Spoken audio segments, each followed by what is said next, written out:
Hello दोस्तों, आज की इस वीडियो में हम एक बार फिर ऋषभ बिधूड़ी के बारे में बात करने वाले हैं। कुछ टाइम पहले हमने इस पर एक वीडियो बनाई थी और इसके क्रिंज कंटेंट पर बात की थी और इस वीडियो में ऋषभ बिधूड़ी की मिस इन्फॉर्मेशन एंड इलॉजिकल को एक्सपोज करेंगे। सबसे पहले बात करते हैं एक नई वीडियो की, जिसमें भाई ने एथेनॉल की बात की और बीजेपी को डिफेंड करने के लिए भाई ने एथेनॉल की भर कर तारीफ की। तो हुआ क्या है कि न्यूज़ ये है कि इंडिया ने E20 जो है ऑयल पेट्रोल उसको टोटली नेशन वाइड एक्सेप्ट कर लिया है। अब इसका मतलब क्या है, बेसिक सेंस में समझो। ई जो है ना वो एथेनॉल है। आपको जो पेट्रोल मिलता है ना वो प्रॉपर पेट्रोल नहीं होता है, उसमें हमेशा एथेनॉल मिला होता है। अगर वो E5 है तो इसका मतलब ये है कि 5% एथेनॉल है और बाकी जो बचा हुआ 95% है वो पेट्रोल है। ऐसे ही E20 जो भी आया है इसका मतलब ये है कि 20% एथेनॉल मिलेगा आपसे। और इसका मतलब ये मत समझ लेना कि आपको पेट्रोल के प्राइसेस जो है वो कम होते हुए दिखाई देंगे, वो नहीं होंगे। तो एट द सेम टाइम हमारे पास दूसरा ऑप्शन भी होना चाहिए जो क्लीन एनर्जी हो और उसमें क्रूड ऑयल के पैसे भी ना देने पड़े, और वो क्या है, वो है एथेनॉल। तो जो ऑटोमोबाइल मैन्युफैक्चरर्स हैं, कार मैन्युफैक्चरर्स हैं, उन्होंने 2023 के बाद में गाड़ियां ही ऐसी बनानी शुरू कर दी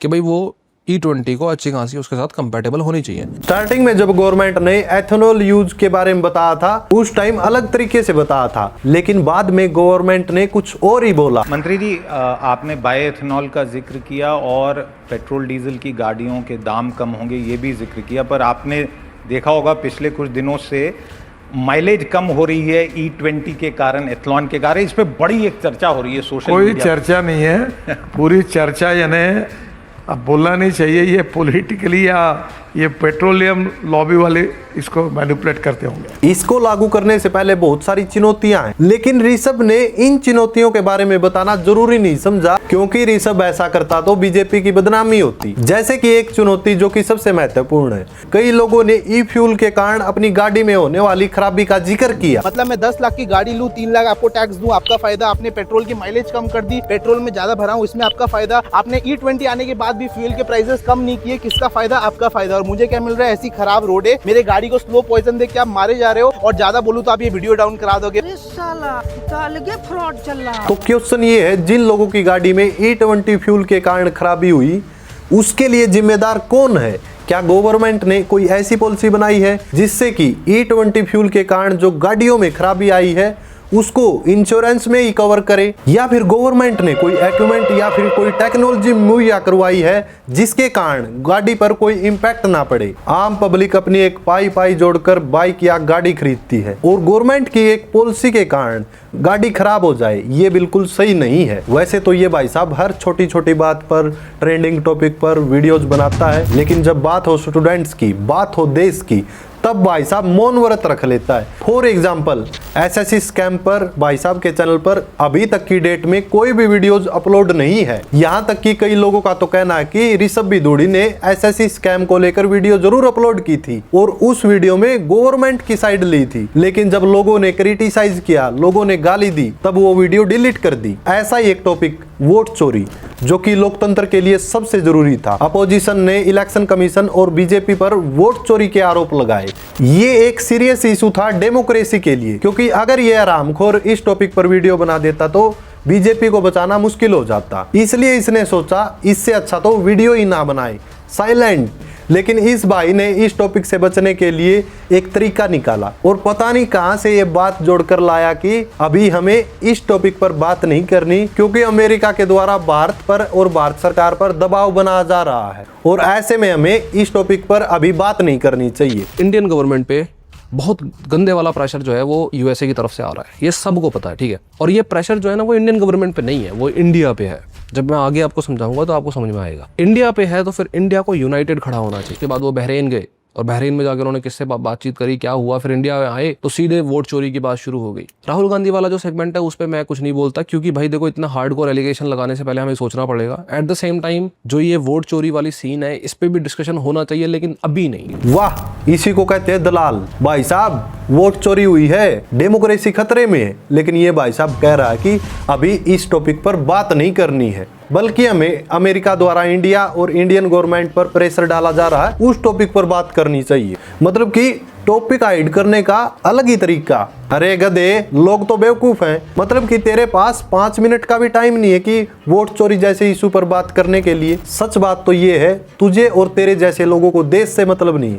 असली गद्दार तो तुम हो। अगर तुझे सच में देश की चिंता होती तो एक बार वोट चोरी पर बात जरूर करता, क्योंकि ना सिर्फ ये एक पार्टी का जिक्र है, ना सिर्फ ये एक पार्टी की बात है, ये बात है डेमोक्रेसी की। पार्टी कोई भी हो, लेकिन वोट चोरी का जिक्र आया है तो इसका मतलब लोगों के हकों के साथ खिलवाड़ किया गया है। भारत का लोकतांत्रिक देश होना एक बेसिक स्ट्रक्चर है और भारत के लिए इससे महत्वपूर्ण मुद्दा क्या हो सकता है। इसलिए असल में जो महत्वपूर्ण मुद्दा था उससे लोगों का ध्यान भटकाकर दूसरे मुद्दों पर बात की। और ऐसे ही भाई साहब ने एक और वीडियो बनाई जीएसटी को लेकर, उसमें भर भर कर गवर्नमेंट की तारीफ की, भर भर कर गवर्नमेंट को डिफेंड किया। सोइयो प्रोडक्ट्स ऐसे हैं जो सस्ते हो गए, जो अगर कभी 18% में थे, 12% में थे, वो तो 5% में आ गए। कुछ ऐसे प्रोडक्ट थे जो 28% के आसपास थे, वो 18% के टैक्स में आ गए। भाई साहब सबसे पहले तो क्वेश्चन ये है कि ये इतना टैक्स लगाया किसने, जीएसटी का आइडिया किसका था। और क्लियर बात है, पहले तो प्रॉब्लम क्रिएट करते हैं और फिर उसका सॉल्यूशन देते हैं, मतलब जनता खुश। अरे भाई साहब पहले टैक्स किसने बढ़ाया था, इतना ज्यादा जीएसटी किसने लगाया था, और अब कुछ लोग खुश हो रहे हैं जीएसटी कम कर दिया। अरे इन्हीं ने तो लगाया था और इन्हीं ने हटा दिया। एट द सेम टाइम अगर गवर्नमेंट का पैसा थोड़ा बहुत मर भी जाता है तो कोई बात नहीं, गवर्नमेंट को आपका पैसा नहीं चाहिए। क्या बात कर रहे हैं? गवर्नमेंट पैसा छापती है, जितना मर्जी चाहे उतना छाप सकती है, गवर्नमेंट को पैसे नहीं चाहिए। गवर्नमेंट आप पे टैक्स लगाती है ताकि आप ज़्यादा सामान खरीद के ज़्यादा चीज़ों को महंगा ना कर दो, और ऐसा ना हो कि आपके पास ज़्यादा पैसे हो जाएं तो आप घर में बैठ जाओ। इस भाई साहब के बहुत सारे इलॉजिकल वीडियोज हैं, जैसे कि फॉर एग्जांपल ये वीडियो देखिए। जब पॉलिटिकल पार्टीज हार जाती हैं तो ईवीएम का रोना शुरू कर देता है। थोड़ा सा भी कोई दिमाग लगाएगा ना तो उसे समझ में आ जाएगा कि ईवीएम का कोई चक्कर नहीं है भाई, तुम अपने आप हारे हो। और अगर फिर भी ईवीएम हैक कर लेते हैं सामने वाले और तुम नहीं कर पाते तो तुम तो वैसे भी गवर्नमेंट फॉर्म करने के लायक नहीं हो, क्योंकि कल को तुम्हारे ऑफिस का कंप्यूटर कोई हैक कर लेगा। इस वीडियो में भाई ने लॉजिक दिया कि जो कोई भी पार्टी हारती है वो ईवीएम हैक होने का कारण देती है, और ये ऋषभ बोलता है कि अगर सामने वाली पार्टी ईवीएम को हैक करके जीत जाती है और हारने वाली पार्टी ईवीएम को हैक नहीं कर सकती तो वो सरकार बनाने के लायक नहीं है। अरे भाई साहब इतना अनएजुकेटेड कहाँ से लाता है ये लॉजिक, ये किस टाइप का लॉजिक है। चलो इस बात को एक परफेक्ट एग्जांपल से समझते हैं। फॉर एग्जांपल जैसे कोई गवर्नमेंट दो कंपनियों ए एंड बी को रोड बनाने का कॉन्ट्रैक्ट देती है। अब कंपनी भी सड़क बनाने में गलत काम करती है और नकली सामान का यूज करती है, तब कंपनी ये शिकायत ही करेगी ना, और क्या करेगी। जबकि भाई के लॉजिक के अकॉर्डिंग कंपनी बी को चीटिंग करना नहीं आता, इसलिए उन्हें रोड बनाने का हक नहीं है। और इसी तरह के घटिया लॉजिक देकर ये अपनी ऑडियंस को बेवकूफ बनाता है और गवर्नमेंट को डिफेंड करता है। अब इसके दूसरे वीडियो को देखते हैं। राहत पांडे आप candidate Madhya Pradesh, 1.2 million followers on Instagram, vote मिले 2292। चंद्रशेखर रावण भीम आर्मी वाले 1.2 मिलियन फॉलोअर्स ऑन ट्विटर, जब इलेक्शन लड़े तो वोट मिले 7500। इस वीडियो में ये कैंडिडेट के इलेक्शन जीतने के बाद उसके फॉलोअर्स और वोटों का कंपैरिजन कर रहा है। पर ये किस तरीके की तुलना है। ये तो हर कोई इंसान जानता है कि सोशल मीडिया पर किसी को कोई भी और कहीं से भी फॉलो कर सकता है, लेकिन वोट तो किसी स्थान पर केवल वहीं रहने वाले लोग ही कर सकते हैं। और भाई वीडियो के बीच में ध्रुव राठी का नाम लेता है। बस अब ध्रुव राठी को और कोई पार्टी टिकट दे दो प्लीज, रिक्वेस्ट है। शायद इसको लग रहा था कि ये वीडियो वायरल होगी और इसकी इलॉजिकल बातें यहीं खत्म नहीं होती। इसका ये वीडियो देखिए। अब ये ध्रुव राठी ने ट्वीट करा हुआ है कि इंडिया की जो मीडिया में रैंक है वो 161 रैंक है। बड़ी ही उसे प्राउड फील हो रही है कि वाह क्या मैंने बड़ी बात कर दी। इसी रैंक में मैं आपको बताता हूँ, मैं इन ऑर्गेनाइजेशन का नाम भी याद नहीं रखता क्योंकि मुझे लगता नहीं है कि कोई खास वैल्यूएबल है। इसी में पाकिस्तान की रैंक दे रखी है 150। हाँ, स्टेट में ये नहीं पता कि प्राइम मिनिस्टर कौन है और किंग कौन है। ये सारी ऑर्गेनाइजेशन वेस्ट के फंडेड होती हैं या उनके फेवर में बात करती हैं। अगर मैं आपको ऐसे ऐसी न्यूज़ सुना सकता हूँ, इंडिया के बेसिक चीज़ें या तो इनको पता नहीं है या तो बेवकूफ़ हैं बहुत बड़े, या फिर ये जान के ऐसी चीज़ें करते हैं। जैसे पंजाब को इन्होंने अभी रिसेंटली खालिस्तान के मामले में बोला था, state of Punjab which is occupied by India illegally. ऐसी बातों को ध्रुव राठी सीरियसली लेके इंडिया की गवर्नमेंट को क्रिटिसाइज करने में उसको मजा आता होगा जर्मनी में बैठ के। आप लोगों को ऐसी बातों पर भरोसा नहीं करना है और खास करके इस भाई की बातों पे तो बिल्कुल नहीं करना है। ये एक ऐसे ऑर्गेनाइजेशन की बात कर रहा है जो पूरी दुनिया के 180 देशों की मीडिया को रैंकिंग देता है, जिसमें इंडियन मीडिया की रैंक 151 है। और ये बोलता है कि ये किसी भी वेस्टर्न रिपोर्ट्स को नहीं मानता क्योंकि ये एक बड़ी साजिश हो सकती है, क्योंकि वो इंडिया को नीचा दिखाने की कोशिश करते हैं। गजब टोपीबाज आदमी है यार ये। जहां भी इंडिया की कोई नेगेटिव इमेज वीडियो होती है उसको तुरंत वेस्टर्न की साजिश बता देता है। वैसे भी हम तो विश्व गुरु हैं, अगर कोई हमारी बुराई करेगा तो उसका ही नुकसान होगा ना।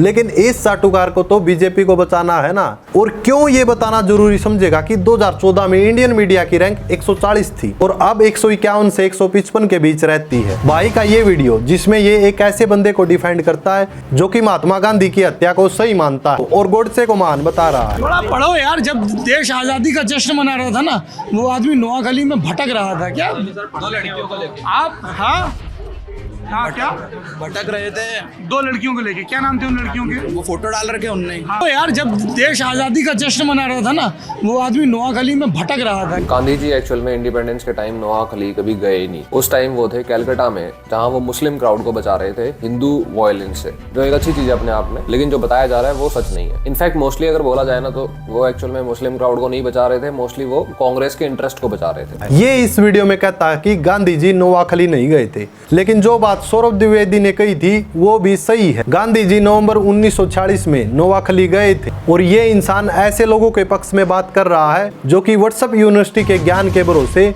गांधी जी के बारे में गलत न्यूज फैलाते हैं। यहाँ तक कि देश के विभाजन का कारण भी गांधी जी को मानते हैं, जबकि देश के विभाजन के खिलाफ सबसे ज्यादा लड़े थे वो गांधी जी ही थे। अब इसके एक और वीडियो के बारे में बात करते हैं जिसका टाइटल है history of Hindu Muslim politics और थंबनेल में लिखा है दे लाइड टू यू। बट हकीकत बात तो ये है कि इसने इस वीडियो में बहुत सारे झूठ बोले और इसी वीडियो में गांधी जी के बारे में इतनी उल्टी सीधी बातें की गई। किताबें वगैरह अगर पढ़ी जाएं, खंगाली जाएं, तो उनमें कई बार ये देखा जाता है कि लोग नारे लगा रहे थे कि मरता है तो मर जाए, लेकिन खून का बदला खून से चाहिए। अब इस कोटेशन का क्या मतलब है वो तो आप लगा ही सकते हो। खैर पूरे देश में इस तरह के बहुत सारे नारे लग रहे थे, लेकिन एक इंसान था जो नारे नहीं लगा रहा था। उसने ऑलरेडी डिसीजन ले लिया था कि वो अब एक्शन करेगा, नाथूराम गोडसे।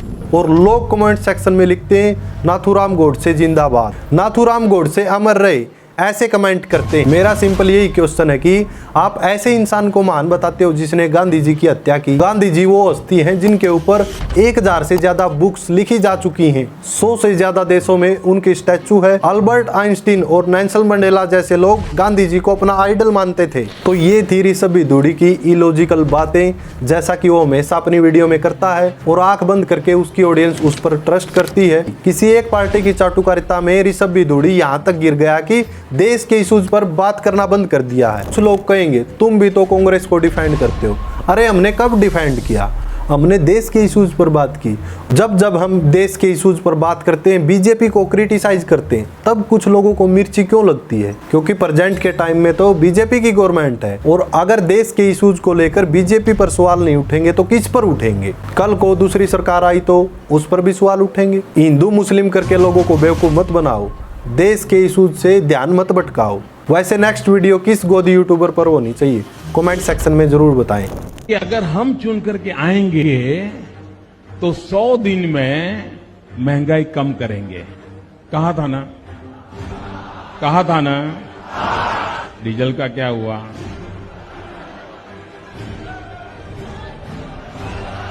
पेट्रोल का क्या हुआ?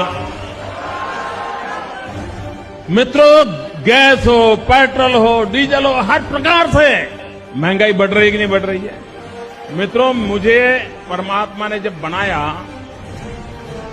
तो उसके जो आईटी प्रोफेशनल्स थे उन्होंने ऐसा सॉफ्टवेयर डाला है कि मैं छोटा सोच ही नहीं सकता।